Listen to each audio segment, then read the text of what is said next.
If you're staking in Illuvium, there are a few key months you should be really aware of so that you can maximize your profits down the road.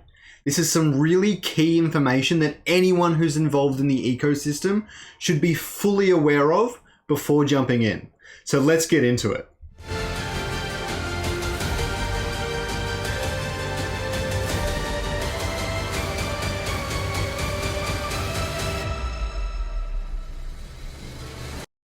At the end of this video, I'm going to cover in great detail exactly what dates you should be keeping in your calendar for when you might want to switch your SLP stake into an ILV stake. Now, some of this could change down the road and we won't quite know until there are proposals and things that go through.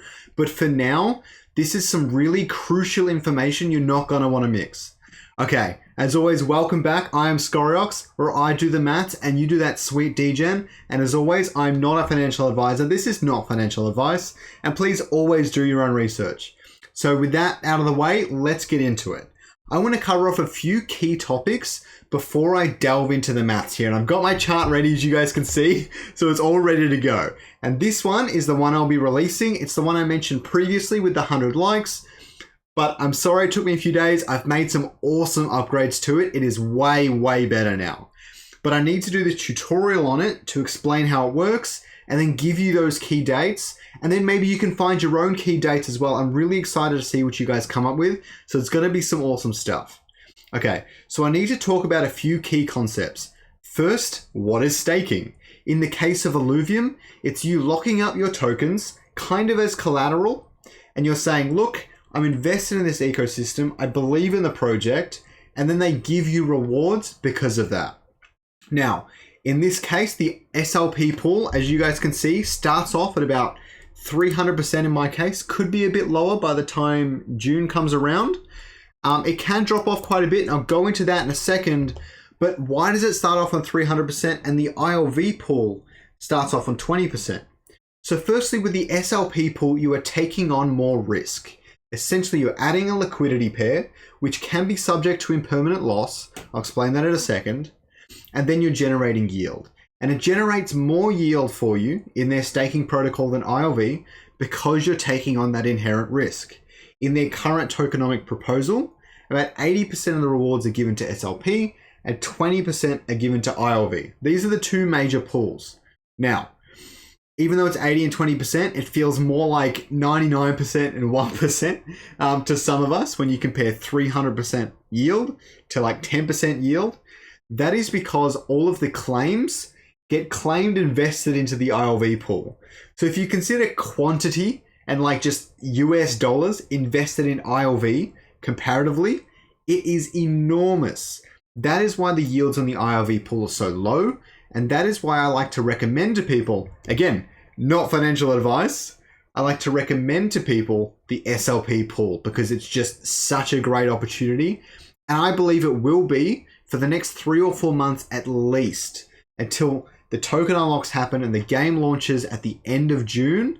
It will still be an incredibly amazing reward system. And one of the reasons I'm giving you guys this Excel sheet today is because you can put in your own numbers. Say some of this stuff changes, you guys can just adjust the numbers and see what changed. Okay? So now that you understand how staking works, let's chat about the thing. Okay? So first things first, I need to give you a quick summary of how I've set up my chart. All the blue fields are the ones you can edit. Now, I've pulled these off of CoinMarketCap, and you guys can pull them off as well if things change a lot, but that is just what I've set up. These ones at the bottom are your speculative setups, okay? A few of them are really major and a few of them are a little bit less important, okay? The biggest one here is the annual revenue. I like to put $2 billion US dollars as my baseline. I know a lot of people think differently. A lot of people think a lot higher. A lot of people think a lot lower. That is up to you guys. But I like 2 billion, especially since it's about matched with Axie Infinity. And if you're like me and you like to compare Illuvium to Axie Infinity, well, that's an easy comparison to make. I've also got 2 land sales in here. I've made the second land sale for November. That makes sense in my head, but it might not be for quite some time. So if you don't want to include that second land sale, you can just go in, hit 0 on your keyboard, and there you go, the land sale's not there anymore.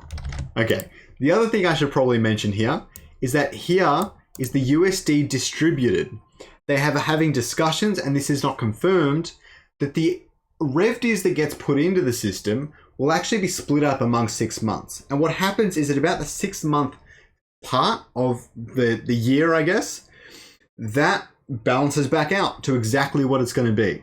And say you have a weaker month where you only earn 30K as opposed to 200 or whatever, then your RevDiz for that month will still be just as high, and it'll balance it out a lot more. So it would be really healthy for the system overall, especially because it incentivizes holding and staking the token, which makes the token price go up, which is useful for Illuvium in a lot of ways. If you have a larger token price, then that allows you to get capital raises, to over-the-counter trades between different parties, different sort of token unlock mechanics to help the overall ecosystem. It gives them an advantage. Also, it means when they pay their team, they're selling less tokens. So they're selling off less of the supply, which is really useful as well. So overall, a high token price doesn't help RevDiz too much, and you'll see that in the chart. But it does help. It helps a lot in other ways, and it's very useful and healthy for the system. I think a steady token price, just as good in a lot of ways. So definitely worth keeping that in mind. So you've got your 2 sales. Your other things that you have are the SLP pool yield. And the SLP pool yield is what I'm starting it off as, okay? We don't know what it is yet. I might change this number and make a V1.1 when this V2 staking pool yield kicks up again. But I've set this to 300% because that seems pretty accurate. Really what this should be is whatever you expect the pool yield to be starting off in May, because that's when this calculator starts. Now, as always, please like and subscribe down below. I work really hard on these videos. I know you guys know that. I'm super happy to get this Excel sheet to you guys. If we could please get to 100 likes again, I'd be really appreciative, okay? So that would be absolutely awesome. Let's keep getting into it. And as always, this Excel sheet will be in the description. I'll probably put in community content on Discord. I'll tweet it. Don't forget to follow all the socials so you don't miss it. Okay, these next 2 are ones I've added. You won't recognize this from the previous video. These are a really interesting one. So a few people came to me and said, well, when the tokens unlock, I mean, you're saying to stake an SLP, won't they stake an SLP? That is very, very insightful. There's a very high chance they will. I've set up a little modifier for you. Basically, if you think they're going to move 50% of their tokens when they get their token unlock to the SLP pool, then you just make this 50%. If you think people that were staking and have claimed ILV will do the same, then maybe you do 50% for them as well. And this changes all the numbers. The big thing this adjusts is the percentage over here. Currently, this doesn't actually move that much because what you've got is you've got 650K circulating tokens, and there's pretty much no other circulating tokens. So to really drop that percentage yield, I mean, it drops over time, but to really drop it, you need new people coming in, buying the circulating supply, and then staking it. And that would be really obvious if the token price went up, because you know a lot of people would be buying it and staking it. But the token price has been quite sideways. Obviously, staking's been paused, which has had an adjustment and will affect this. But it's definitely worth considering that until the token unlocks happen, there really isn't much circulating supply to stake in the SLP pool. So definitely worth thinking about that. The other section I've got is the RevDiz sold. This is people receiving RevDiz and then selling it onto the open market, because this can have a small impact.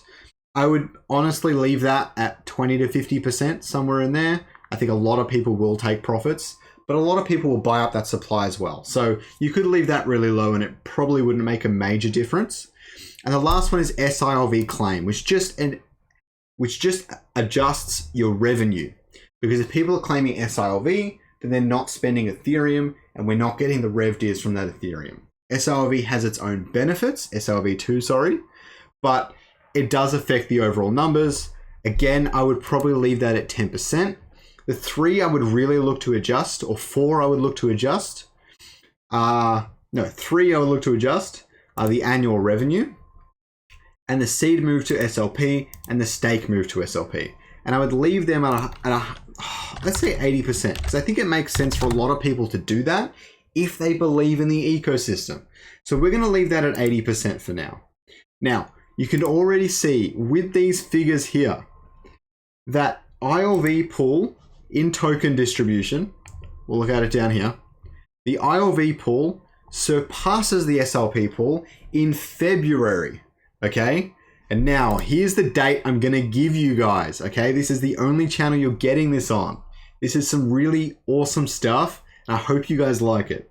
So if we're looking at closer to 4 billion, and obviously you guys will have this spreadsheet, so you can mess around with these figures yourself, okay?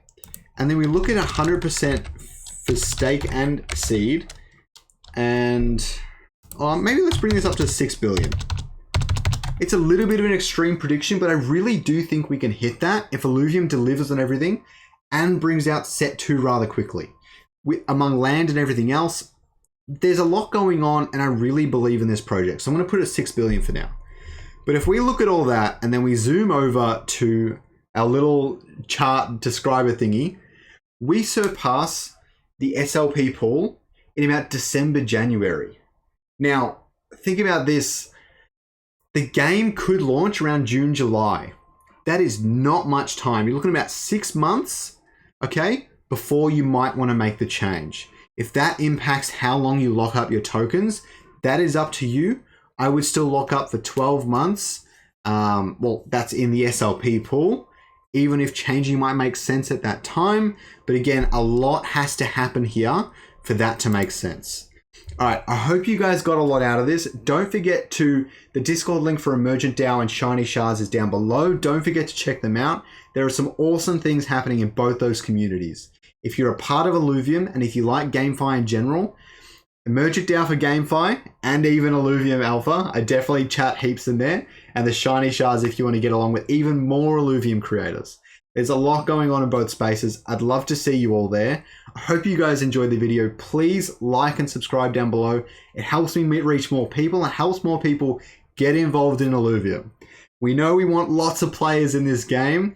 Fate and Arena got 22 million downloads. Let's crush it. Okay, let's do it. Thanks for watching the video, guys. And don't forget to watch this next video down there in the bottom left-hand... Wait. It's doing that thing again. Wait. It's happened again. Oh, crap. It happened again.